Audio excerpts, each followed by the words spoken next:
Você descobriu que a IA brasileira é referência nacional.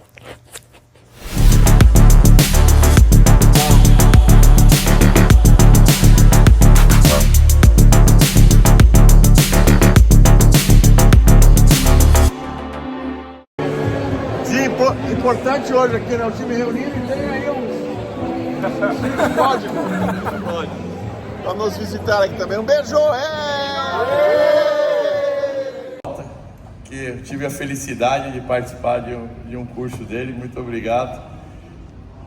De CX, é uma grande referência hoje no Brasil de CX, para mim é uma das maiores. Fábio, que apresentou agora pra gente, e o Léo, grande amigo, e o cara dos dados vai falar um pouco pra gente. Começando aí, acho que depois cada um se apresenta. Segmentação, predição de consumo. A gente viu o dia inteiro que a gente tem um cenário de um novo consumidor exigente. E ao mesmo tempo, a gente vê nas empresas que, até falei na minha palestra, né, dos KPIs de trade marketing, de a evolução, né, de 2020, 2025, 2030, que até 2025 a gente não olha hoje ainda os KPIs de consumidor. A gente olha hoje que o NPS não está, depois eu coloco, no relatório das outras áreas. Quer dizer, Lifetime Value não está no relatório das outras áreas. Ou seja, como que um diretor financeiro não sabe o tempo de vida do cliente dele? Quer dizer, não impacta ele. E, para finalizar a pergunta, aparece mais um texto, mas hoje as empresas, elas olham muito share, elas olham muito penetração, não olha tudo também, mas consumidor não olha. E eu queria trazer para você, que é referência hoje tanto de participação de mercado como de consumidor, como que você vê isso? Introdução pelo texto. Pelo texto enorme, desculpa. O microfone está sendo bem, né? Tá. Pessoal, me chamo Léo, hoje eu estou no papel de Head de Negócio da Neotrust, para trazer um contexto geral sobre a Neotrust, né? Nós somos hoje, né, um aliado estratégico, né, do varejo, da indústria, para a inteligência de mercado, né? A gente trabalha aí com informações de mais de 7 mil e-commerces que a gente consolida, classifica. Tem um total aí de mais de 80 milhões de consumidores que passam por essa base e a gente consegue entender o comportamento de consumo dele nessa base. E nós enfrentamos muito esse desafio, como você falou, dessa cultura da indústria de olhar muito categoria, sellout, né? Eu quero saber se o volume está vendendo, se eu bati a meta ali no final. E o e-commerce, ele é um cenário interessante para esse tipo de visão, porque para muitas categorias isso está vindo ainda como novidade, né? Está ganhando muito espaço. Temos grandes categorias muito consolidadas, né? Eletrônicos, linha branca, que já tem um canal muito consolidado, e outras que estão começando a desenvolver e é muito fácil ir para esse caminho eu quero entender o volume mesmo, quero fazer volume de venda, crescimento, né? Mostrar os números bonitos aí para a diretoria, né, de que bati metas, que estou crescendo o volume. Então a gente enfrenta também esse desafio de tentar mudar esse paradigma de venda, olhando para o lado do consumidor, né? Vamos entender o que ele está buscando, o que ele está interessado, né? E olhando aspectos mais, não somente de busca, né, de redes sociais, né, esses indicadores, mas também o próprio volume mesmo de compra, né? O interessante na nossa informação é entender um consumidor que comprou shampoo, qual é a marca de condicionador que ele está comprando, né? A gente tende a associar a mesma, mas não necessariamente ele comprou junto, ele pode ter comprado em um outro momento, outro produto. A gente consegue navegar por isso e ter essa compreensão do shopper, né, nesse ecossistema. Então, até se puder passar a indústria, né, para o mercado, para entender qual é a acessibilidade a promoções, preços de um consumidor, de um público, né? Olhando não só para aquilo que ele, no seu comportamento de compra, mas características dele como gênero, faixa etária, por região, como é que é a diferença de comportamento na região Nordeste, na região Sudeste, ou até mesmo num estado, numa cidade específica, né? E tudo isso podendo ser usado para uma melhor otimização dos seus investimentos, né? Fazer investimentos em mídia, né, de forma muito mais direcionada para que o resultado seja mais garantido, né, digamos assim. Então, essa tomada de decisão, como você havia falado, né, muito mais embasada, né, em informações. Do ano na casa de 360 bilhões de faturamento, né? O e-commerce é muito forte, com taxas de crescimento altas. Então esse último trimestre cresceu 20%, e ainda assim o e-commerce representa cerca de 15% do total de consumo do Brasil, né? Claro, o FMCG é muito forte ainda no físico, né? E então a gente defende muito esse espaço que o e-commerce tem para crescer, né? Que é movido pelo consumidor, né? Então, esse consumidor, a gente percebe que ele tem cada vez menos preocupação, digamos, com aquilo que ele está comprando online. Anteriormente, a gente vê uma presença muito forte de produtos como eletrodomésticos, eletrônicos, né, moda e acessórios, alguns produtos que são mais costumeiros de comprar. Agora a gente já está vendo alguns produtos que não se esperava. Aí, se puder passar o próximo, a gente vê já uma presença forte de pneus, de pisos e revestimentos. Então o consumidor já usa esse canal mesmo como um facilitador de compra, né? E nem sempre as indústrias estão de olho claro nisso, né? Começa ali como presença de marca. Eu tenho o meu e-commerce como presença de marca, para o consumidor conseguir falar comigo, olhar mais, ter um branding, né? Mas hoje o consumo pode ser movido por aí, né? A gente vê a própria categoria de saúde, né? Todo mundo quando eu falo desse número, o pessoal fala: nossa, mas não precisa da prescrição médica? Não, já tem soluções para isso, né? Claro, saúde também surfou muito a onda das canetas emagrecedoras, né? Eu falo que eles acharam o seu bem de consumo durável para vender, com uma faixa de ticket médio ali na casa de R$1.000, né? E isso está trazendo essas taxas de crescimento aí de 70%, 400% de crescimento de canetas emagrecedoras. Claro, foi um produto mais presente ano passado. Então, todos esses aspectos também trazendo uma introdução, né, de como o e-commerce ele é importante para essa geração de insights sobre o consumidor, tanto para o online quanto para o físico, né? Esse comportamento de compra online pode ser traduzido para o físico também, para categorias que ainda não estão tão relevantes online assim.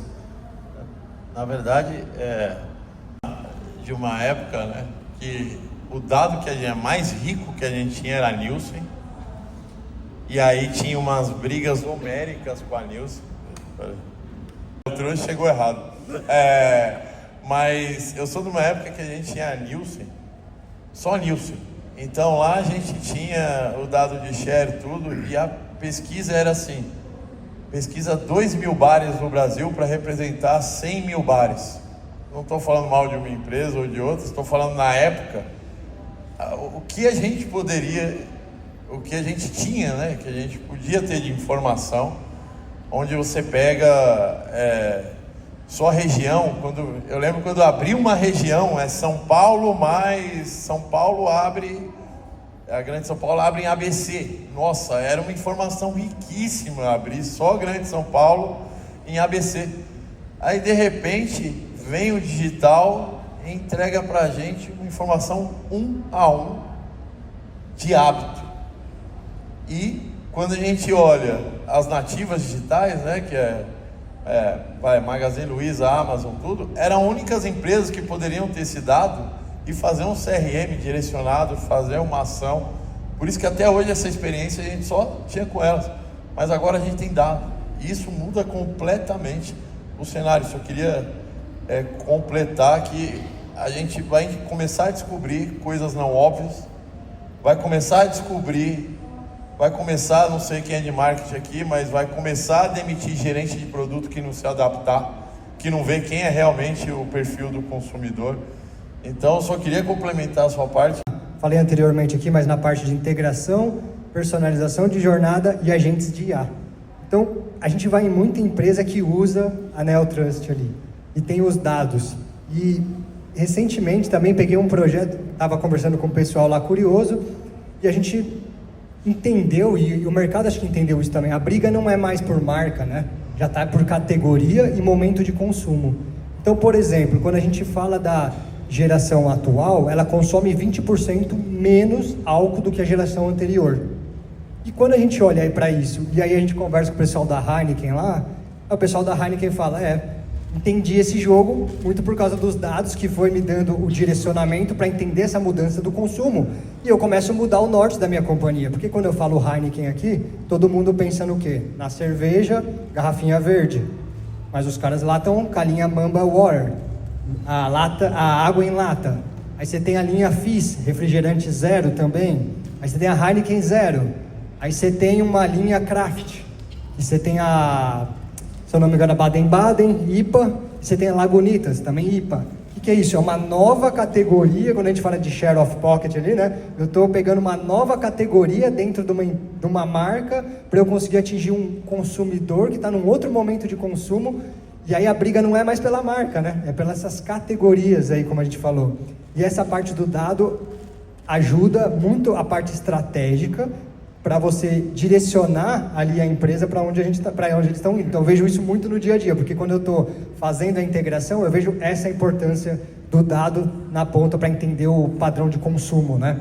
Recentemente a gente até estava, você mostrou o e-commerce de pneu, né? A gente está fazendo um agente de IA para uma empresa de pneu, aonde você vai lá, entende e é um mega desafio comprar pneu.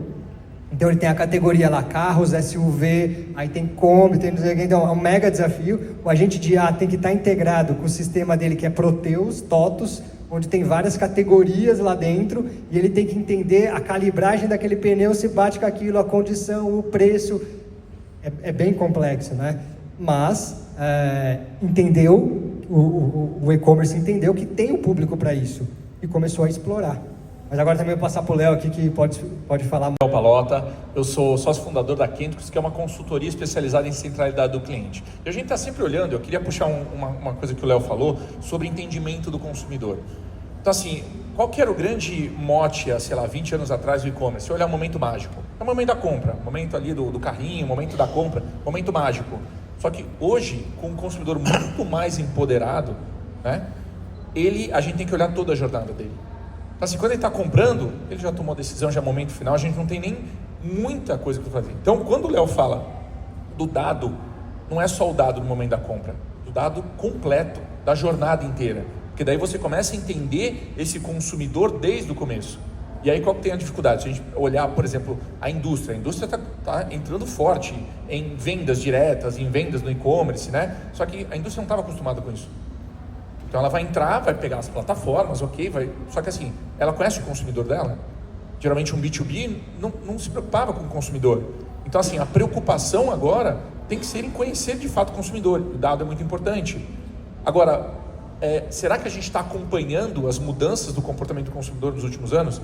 Eu vou dar uma mudança, um exemplo pequeno aqui, que mostra o impacto que isso dá. Obviamente todo mundo aqui já deve ter usado e já usa no dia a dia inteligência artificial, né? Ou as IA generativas, o ChatGPT, Gemini, etc. Tá bom, o que acabou diminuindo no consumidor nesse momento? Busca no Google, ok? Eles começaram a buscar e usar e busca mais nas IAs. O que aconteceu com as estratégias das empresas de investir em ads? Porque IA não tem ads. Então olha como existe um impacto enorme com uma mudança pequena no consumidor.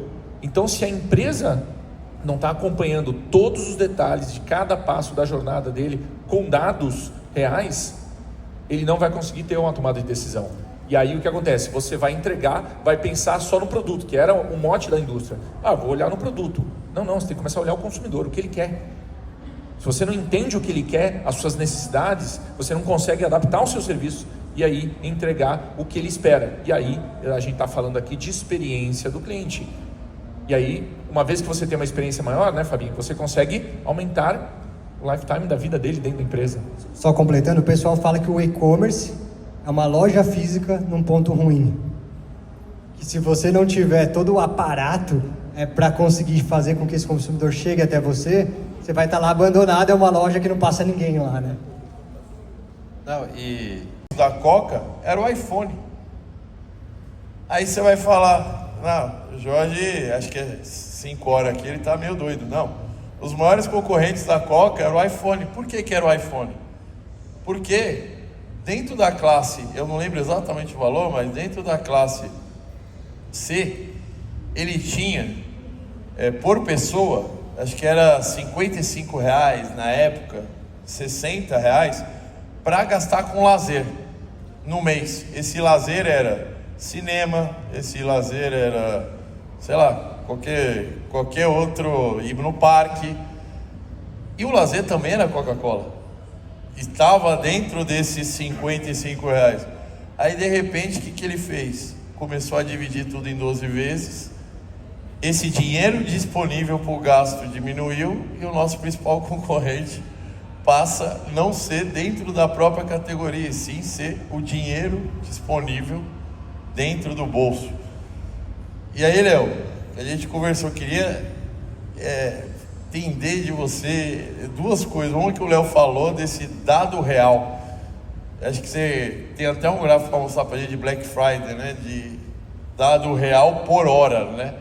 Tanto de dado real quanto dessa questão dessa informação das categorias do shopper. Sim, de compra também, né?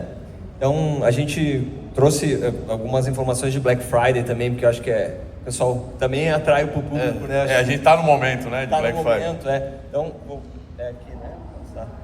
Está muito linkado também ao empurrado, né? O que o varejo está empurrando.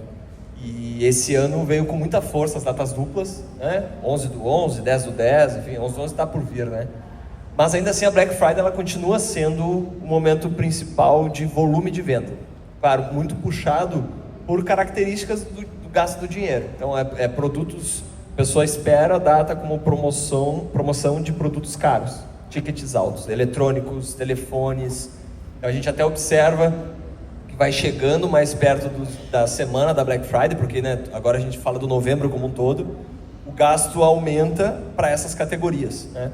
Então a Black Friday, mesmo com essa enxurrada de datas promocionais, né, com muito afinco, né, ainda o consumidor tem ali a Black Friday, que estava até olhando aqui ao lado, o Google estava comentando que faz 15 anos desde a primeira Black Friday com mais anúncios, assim, né? Então estamos no debut aí da Black Friday. O consumidor ainda espera essa data mesmo, né? Então esse timing de compra, né, ele vem mudando de certa forma. No ano passado a gente viu essa consequência do 11/11 fazer com que o consumidor antecipasse um pouco as suas compras, né? Então vimos a primeira semana Black Week ali do mês de novembro com 40% de crescimento, enquanto a semana da Black foi 10%. Então realmente se percebe uma mudança do consumidor, dele buscando um pouco com essa empurrada de certa forma, fazer uma antecipação, mas ele espera a compra, o momento para comprar aquilo que ele vai investir mais dinheiro. Inclusive, se a gente comparar o ticket gasto, né, pelo consumidor nesses períodos, durante a Black Friday esse ticket é bem mais alto, por isso esse pico de volume de venda, né, pela característica dos produtos que ele espera para comprar. Então, não adianta também só... tem que ter um planejamento muito claro também para Black Friday, pensando nisso, né? Pode-se usar essa antecipação para sentir como o consumidor vai chegar, com que apetite ele vai chegar ali nos dias de Black. E claro, tem outro timing, né, para Black Friday.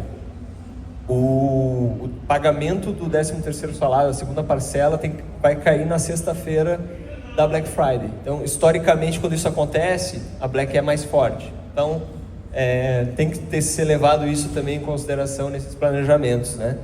E aí, essa característica então, dos gastos por hora durante a Black Friday, né? A gente via, historicamente, a quinta-feira virada da hora, momento da compra ali, muito forte, e o consumidor acreditava, olha, vai ser a melhor promoção, se acabar a promoção não vou conseguir mais, então ficava ali para virada. Os e-commerces também faziam virada, né? Todo mundo passava a noite no escritório, refrigerante, salgadinho para todo mundo, enfim. E ano passado foi o pico mais baixo da série histórica na virada da hora. Então, o consumidor, por consequência também, ao longo do dia da Black Friday, não foi tantos picos como antigamente, e no sábado a gente viu um volume bem acima do esperado. Então, mostra um consumidor que talvez já não tem tanta ansiedade de Black Friday, porque já sabe que é o mês inteiro, tem promoção, sabe que teve no 11/11 ali. Então, também perde um pouco a ansiedade, embora a sexta-feira ainda é o pico, né? Mas tem que ter essa estratégia diluída também. E isso é claramente uma questão de mudança de consumo, do consumidor, do comportamento dele, né? É algo que veio se construindo com o tempo, né? Com os anos. Uma parte legal também que eu vi muito e-commerce agora, e eles colocam em todas as palestras como tendência e tudo mais, que é o retail media, né? Que é dentro da... Pensa lá, né? A Nestlé compra do Carrefour lá esse retail media, que eu consigo colocar ou o banner lá dentro, mas quando eu vou no site do Carrefour procurar chocolate, o primeiro produto que aparece é da Nestlé. Então, esse investimento das empresas esses dados começam a apoiar na estratégia até da realocação de budget, né? Então, a empresa começa a falar, pô, legal, eu vou por retail media que eu tenho mais chance de conversão, porque o meu consumidor está indo lá no busca e indo direto. E se eu já dar aquele produto lá, é melhor eu colocar o dinheiro ali. Sim. Então, essa também é uma frente que está crescendo muito nas empresas, né? Onde todas as pessoas já esperam, já estão aguardando, passagem aérea, que você falou que o ticket mais alto e tal. Todo mundo vai ter a promoção. Qual que ele vai escolher?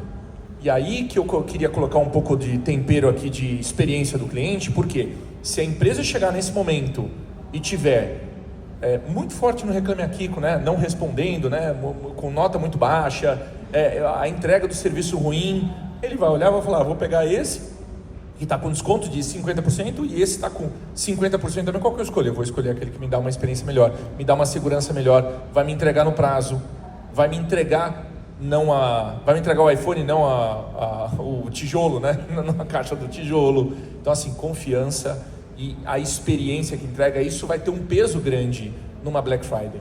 Que é aquilo que a gente está falando, o consumidor já está se preparando, e ele já está, eu tenho certeza, se você pegar os seus dados que você acompanha e apresentar aqui, você vai ver, as pessoas já começam a pesquisar. Então, assim, os principais produtos que são vendidos, as pessoas já estão pesquisando, para saber o valor e quanto vai poder chegar para comprar. Se aquela empresa não estiver entregando uma experiência para ele ao longo desses anos, né, ao longo dos últimos meses, ele vai ter uma percepção ruim e não vai nem considerar aquela empresa. Então, por isso que também a gente tem que entender a informação, mas tem que conseguir entregar uma experiência melhor. Eu estava destilados e então sentiram que perderam agora uma onda com a questão do metanol, porque as pessoas vão buscando comprar diretamente com eles, porque tem mais confiança, tem certeza, né? Pô, estou comprando do fabricante, não vai estar contaminado. E nós vimos, de fato, uma queda de 40% nas vendas, comparando o período pré das notícias do metanol agora no online. Então, realmente foi um mercado muito impactado e não estar preparado no momento que surge, né? Claro, aqui a gente está falando, Black Friday dá para se planejar bem, né? Esse caso não tinha como, mas como é importante ter pavimentado essa relação de confiança com o consumidor, né? Para aproveitar os momentos de oportunidade de vendas. Eu estava até quando a gente pegou a Black Friday ali dos Estados Unidos, que as pessoas saíram correndo da loja, desesperado, e aí, como a gente importa sem nem fazer conta, importou, foi aquele boom e agora tá... Eu sinto na Black Friday as empresas muito mais inteligentes, então fazendo mais combos com outros produtos, incentivando o aumento. A primeira era só desconto na curva A de produto, quero vender mais, quero explodir, desculpa a palavra, mas que se lasque a margem, né, para não falar outra palavra.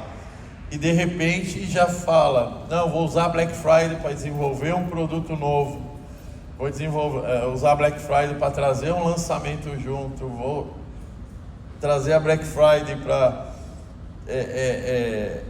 cruzar com outra categoria, aí fala da escassez E você estava falando aqui, que eu queria que você até mostrasse o dado que eu acho bem interessante, daquela questão do produto da moda, né, do Ozempic, né, que algumas coisas que a gente não é óbvio, né? Algumas coisas é óbvio quando a gente fala de dados e algumas coisas não é óbvio, alguns cruzamentos.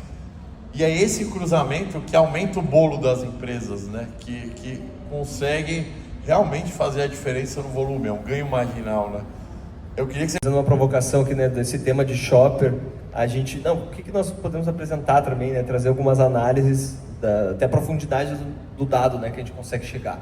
Então, pegamos o consumidor do momento mesmo, que está bombando no e-commerce, a caneta emagrecedora, e buscamos entender quem é ele para... Né, pode ter produtos correlatos, categorias correlatas, que podem surfar, de certa forma, essa onda, né? E por quê, né? É um consumidor que ele gasta aí 24% a mais do que os outros consumidores comuns, digamos, do e-commerce, tá? Então, já é um perfil gastador, digamos. É um perfil que está disposto a gastar e já está acostumado a gastar no e-commerce, né?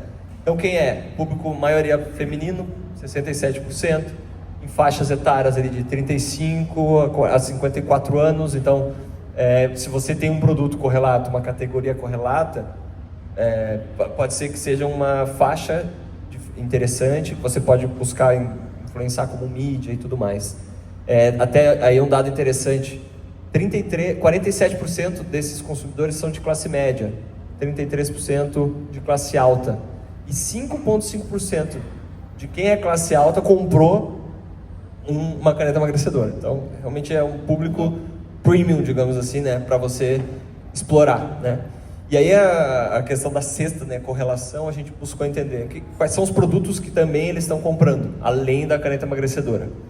Então, os primeiros ali até acaba sendo um pouco de senso comum, se você pensar, né, a pessoa deve cuidar de suplementação alimentar, vitaminas, buscar emagrecimento, né? Emagreceu, vai trocar de roupa, né? E aí, uma que nos chamou a atenção foi a alimentação pet. 14% de quem compra a caneta emagrecedora também compra alimentação pet no online.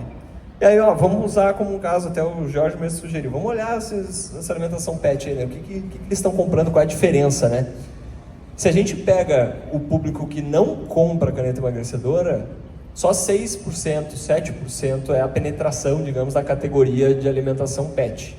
Então, já dá para entender que quem consome esse produto das canetas emagrecedoras tem uma propensão, uma correlação maior com a categoria de pet.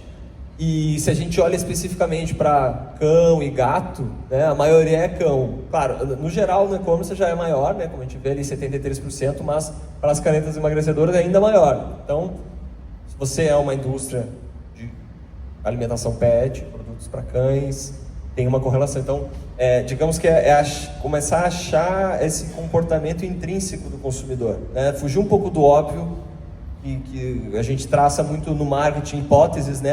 Eu acho que nosso consumidor deve ser dessa classe, nosso consumidor deve ser desse gênero, deve ser dessa faixa etária, ou às vezes só com pesquisas declaradas, né? E aqui a gente vê exatamente no consumo e correlaciona, por exemplo, com pet. Então, a gente pode assumir aqui que tem um percentual relevante de pessoas que compram as canetas emagrecedoras e que possuem um pet, né? Um cachorro no caso. E é interessante que a frequência de compra delas é maior. Então a gente começa a entender, é um cara que está mais presente no e-commerce. Faz mais sentido eu tentar correlacionar com esse cara, tentar impactar esse cara, né? Tem diferenças por região também. Então também exploramos, qual é a aderência nas regiões. Isso até nos chamou a atenção. E as canetas emagrecedoras têm, na população total que compra no online no Centro-Oeste, tem uma penetração maior, uma presença maior do que no Sudeste, inclusive. 2,8%. Então, até conversando com algumas pessoas sobre esse dado, falaram, realmente ali Goiás tem um apelo muito forte para beleza, enfim. Então, é uma região que a gente vê no e-commerce crescendo e que tem uma penetração interessante dessa categoria. Essa questão da regionalização nem sempre também as marcas olham, né? Às vezes fazem campanhas nacionais, muito gerais, e fazer essas ações bem direcionadas permitem buscar resultados melhores, né? Trazer resultados melhores. E por último, só um comparativo entre marcas.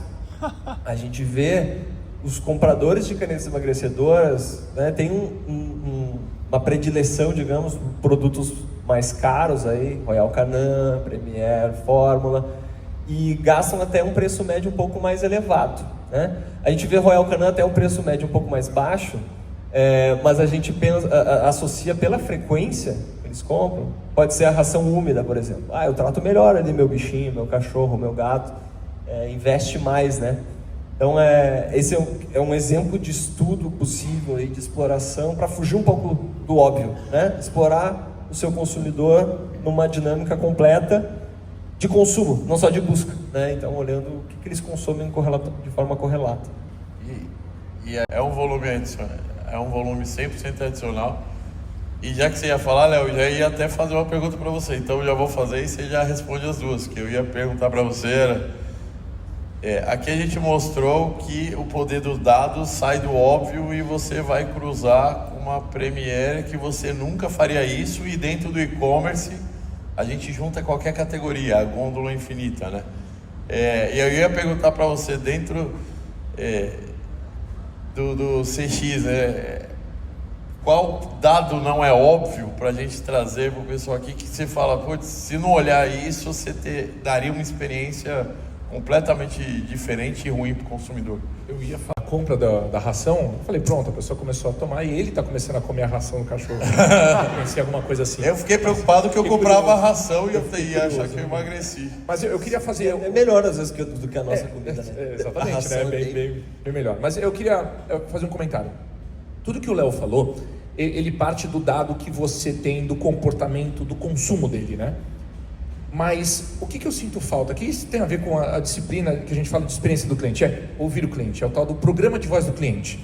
Porque se você consegue juntar todo esse dado que o Léo trouxe e somar com o dado de voz do cliente, que é uma pesquisa NPS, uma pesquisa CSAT depois de um atendimento, é ouvir o cliente, é uma pesquisa de opinião, você junta essa informação com o dado de comportamento, que você está pegando, que ele não está te falando, né? Ele está executando. Você está acompanhando o que ele está fazendo, ele está tirando essa banca de dados. Só que aí você soma com o real sentimento dele.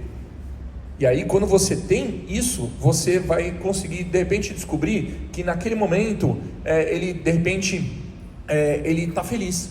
Então, ele comprou a ração e ele está feliz agora. Antes, aquele que não compra emagrecer, ele está falando assim, cara, vou ter que gastar esse dinheiro de novo comprando comida para o meu cachorro. Então, você começa a entender outra linha do comportamento dele, podendo até tirar outras conclusões. Só que aí, qual que é o problema nesse momento, que o Fabinho vai poder ajudar bastante aqui a concluir isso, é que geralmente essa informação do voz do cliente na empresa está completamente desconectado a todo o banco de dados que ele está coletando. Ou seja, a parte de voz do cliente está, vamos dizer assim, limitada à área de atendimento, à área de CX, e não está conectado com a área de e-commerce. Então esse é um dado riquíssimo, que você precisa estar tudo conectado. Então, Fabinho, até traz um pouco dessa tua experiência de conectar dados. Também está esgotando, mas então, né? Só trazendo para a nossa realidade. A gente falou anteriormente da China, mas não sei se todo mundo sabe ali, por que quando a gente compra na Shopee ali, no começo tem muito mais, você entra lá, o review é gigantesco, né? Tem um monte de review e nos outros sites você entra, tem pouco review. Tudo bem, eles fazem a campanha de fidelização, né? Que é, se você for avaliar o meu produto, eu te dou uma moedinha lá, um cashback, e aí se você fizer uma avaliação com 5 linhas, é uma moedinha. Se você colocar 5 linhas de uma foto, é 2. Se você colocar um vídeo, são 5 moedinhas para você trocar e na próxima compra e em troca de um cashback, né? De um desconto. E aí você fideliza. Ok, check. Mas por que eles fizeram isso? Porque no Brasil, quando eles tentaram vender no Brasil, 70% das vendas voltavam, porque o corpo da mulher é diferente da chinesa lá. Então a mulher brasileira tem mais curva e tudo mais, e a chinesa era diferente. Então tinha muita devolução, e a logística reversa é um absurdo. Como eles iam resolver isso? Então eles criaram um modelo de review, que é legal, se você fizer o vídeo com as medidas que você tem lá, e colocar as fotos de você vestindo, eu te incentivo mais por isso. Por quê? Porque eu consigo resolver o meu problema aqui. Então, as trocas de Shein, Shopee e tudo mais caíram absurdamente quando eles usaram essa estratégia. Então eles fizeram essa gamificação, mas para resolver um problema deles, que tem a ver com o consumidor e tudo mais, que causava um mega prejuízo, mas com toda essa estratégia por trás. Então, um negócio que parece simples, né? Hoje você vai lá comprar e ele já te manda uma mensagem para você avaliar, e quando você vai comprar ajuda muito, porque tem as suas medidas, tem uma pessoa com o corpo parecido com o seu, e não é um modelo lá vestindo a roupa que você fala, tá bom, ficou bom nele, mas vai ficar bom em mim? Então, é a realidade ali. Então, essa parte de reputação, e tem a ver com as avaliações, ajuda muito a manter esse engajamento, e esse consumidor mais perto ali, e usar esses dados a favor da empresa. Então, você está pegando os dados do consumidor, a coisa que estava no atendimento, transformando numa parte de experiência para resolver um problema na ponta e ser bom para todo mundo. No caso... Deveria ser, né? Ouvir o consumidor do outro lado. Ouvir o consumidor, conversa, né? Bom, passamos aqui um tempo. Né? E bom restinho de evento para todo mundo. E obrigado. Boa, obrigado. Agradece. Até mais. Obrigado, gente. E importante hoje aqui, né? O time reunido e tem aí pode. Pra nos visitar aqui também. Um beijo!